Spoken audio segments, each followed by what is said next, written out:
জীবনের ঝুঁকি নিয়ে বুক সমান পানিতে একটু আশ্রয়ের খোঁজে বন্যায় লোকালয় তলিয়ে পরিণত হয়েছে নদীতে। গেল কদিন ধরেই এ পরিস্থিতি পাকিস্তানের পাঞ্জাব প্রদেশে। প্রতিবেশী ভারত বাঁধ খুলে দেয় হু হু করে প্রতিদিনই বাড়ছে পানি। পাঞ্জাবের চেনাব নদীর পানি এখনও বিপদসীমার উপরে।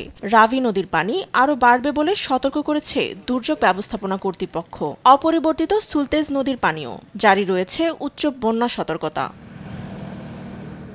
সময়ের সঙ্গে বাড়ছে ক্ষয়ক্ষতি আর প্রাণহানি। ২৫০০ গ্রাম প্লাবিত, ঘর ছাড়া ১৫ লাখ মানুষ। প্রধান ৩ নদীর পানি যেভাবে বাড়ছে একে সুপার ফ্লাড আখ্যা দিয়েছেন পাঞ্জাব মুখ্যমন্ত্রী মারিয়াম নওয়াজ। ক্ষয়ক্ষতি মোকাবিলায় আধুনিক প্রযুক্তি ব্যবহার করে চলছে উদ্ধার কাজ, দিয়েছেন পুনর্বাসনেরও নির্দেশনা। সুপার ফ্লাড মোকাবিলায় প্রস্তুত সিন্ধু প্রদেশ।